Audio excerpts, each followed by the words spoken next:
พระเจ้าชาร์ลส์ที่ 3ประกาศว่าแคนาดาจะเข้าร่วมยุโรปในการเสริมกำลังร่วมเป็นสักขีพยานคำปราศัยที่สร้างแรงบันดาลใจของพระเจ้าชาร์ลส์ที่ 3ในการเปิดรัฐสภาโดยเน้นความเป็นหนึ่งเดียวและความภาคภูมิใจของชาติ Honourable Senators, members of the House of Commons, it is with a deep sense of pride and pleasure that my wife and I join you here today as we witness Canadians coming together in a renewed sense of national pride, unity and hope. I would like to acknowledge that we are gathered on the unceded territory of the Algonquin and Anishinaabe people. This land acknowledgement is a recognition of shared history as a nation, while continuing to deepen my own understanding.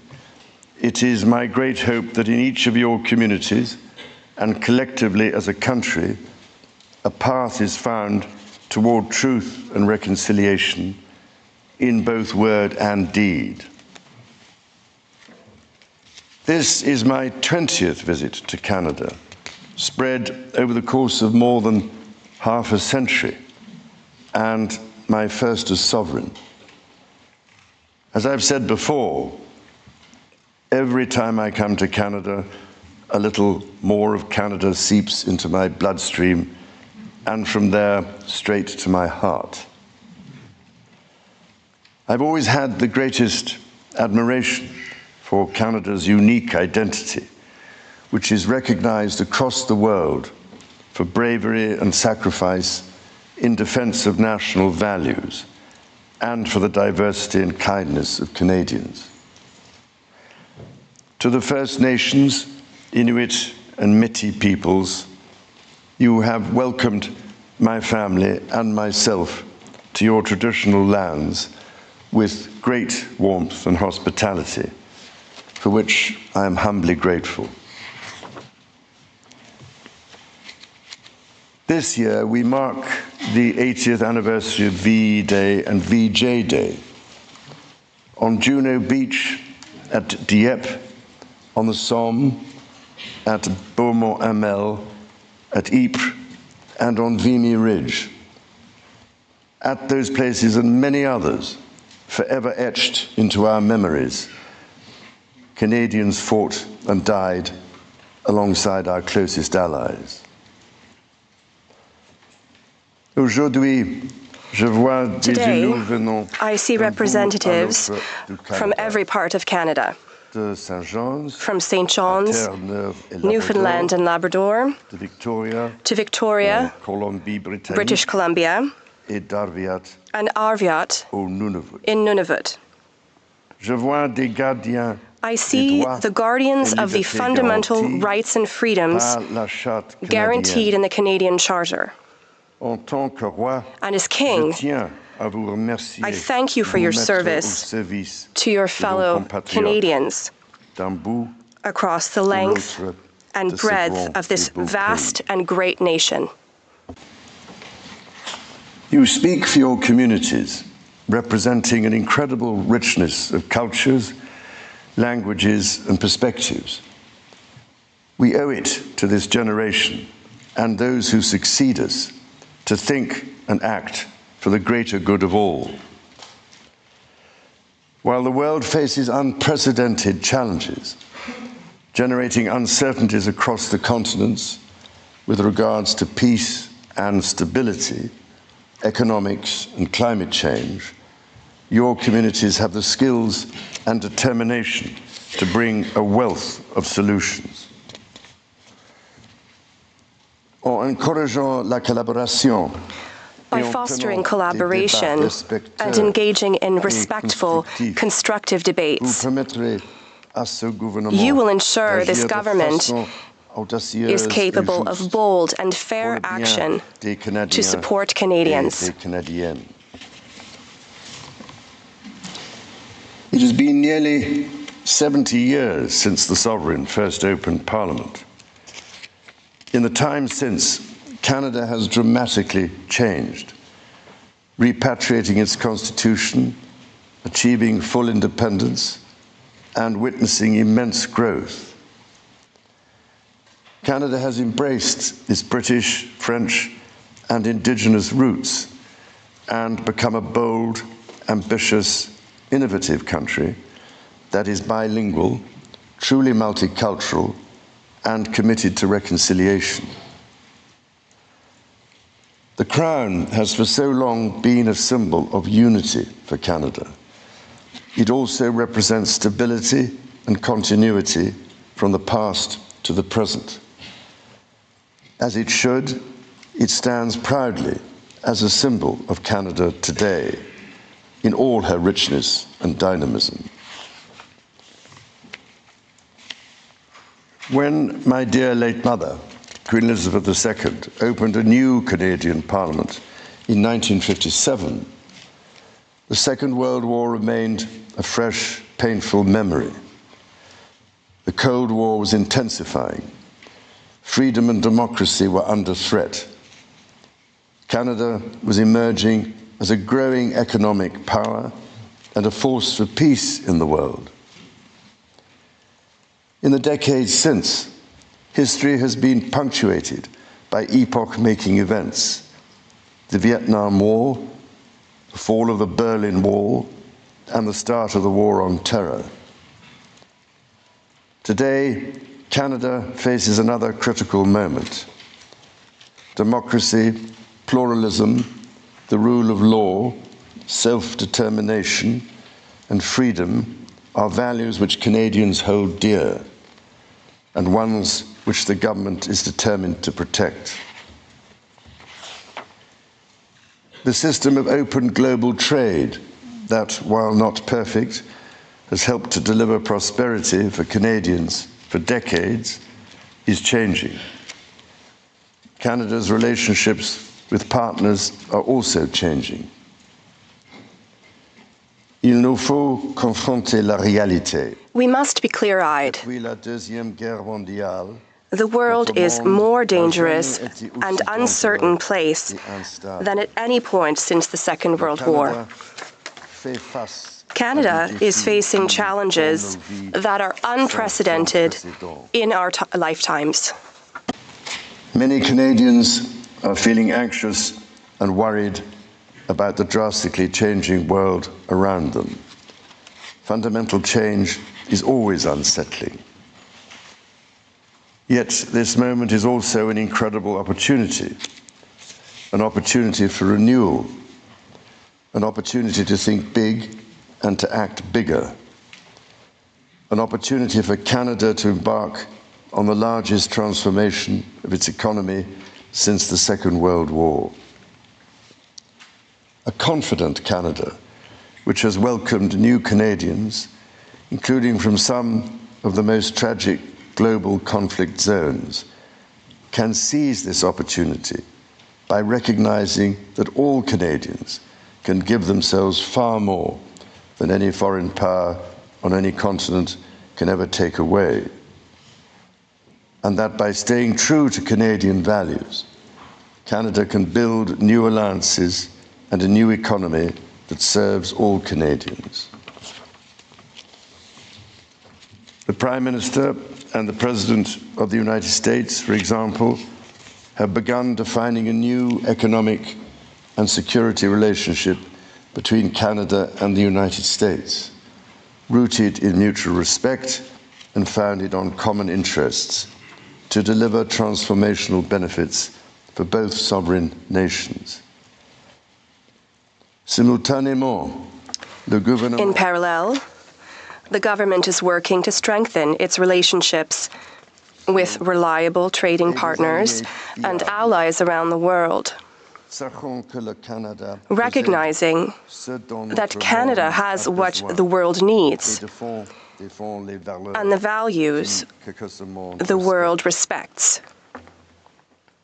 Le Canada est prêt à bâtir to build a coalition of like-minded countries that share its values, that believe in international cooperation and the free and open exchange of goods, services, and ideas. In this new, fast-evolving world, Canada is ready to lead. This will be demonstrated in June when Canada convenes the G7 summit. The government is guided by its conviction that the economy is only truly strong when it serves everyone. Many Canadians are struggling to get ahead. The government is responding, reducing middle-class taxes and saving two-income families up to $840 a year. It will cut the GST on homes at or under $1 million for first-time home buyers, delivering savings of up to $50,000. And it will lower the GST on homes between $1 million and $1.5 million. Le gouvernement assure The government will protect the programs that are already saving families thousands of dollars every year. These include childcare and pharmacare. In addition to these, the government has recently expanded the Canadian Dental Care Plan to cover about 8 million Canadians, saving the average person more than $800 annually. The government's overarching goal, its core mission, is to build the strongest economy in the G7. That starts with creating one Canadian economy out of 13.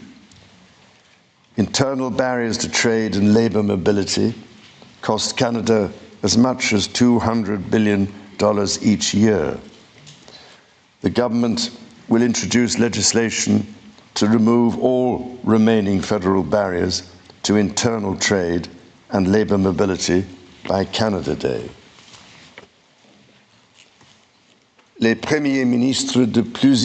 Numerous premiers have already taken vital steps to break down provincial and territorial barriers to trade.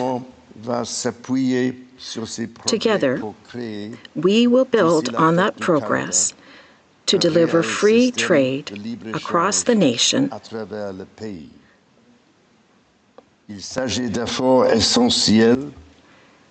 This is critical to unlocking Canada's full economic potential, but it's not enough. To build Canada strong, the government is working closely with provinces, territories, and Indigenous peoples to identify and catalyse projects of national significance. Projects that will connect Canada, that will deepen Canada's ties with the world, and that will create high-paying jobs for generations.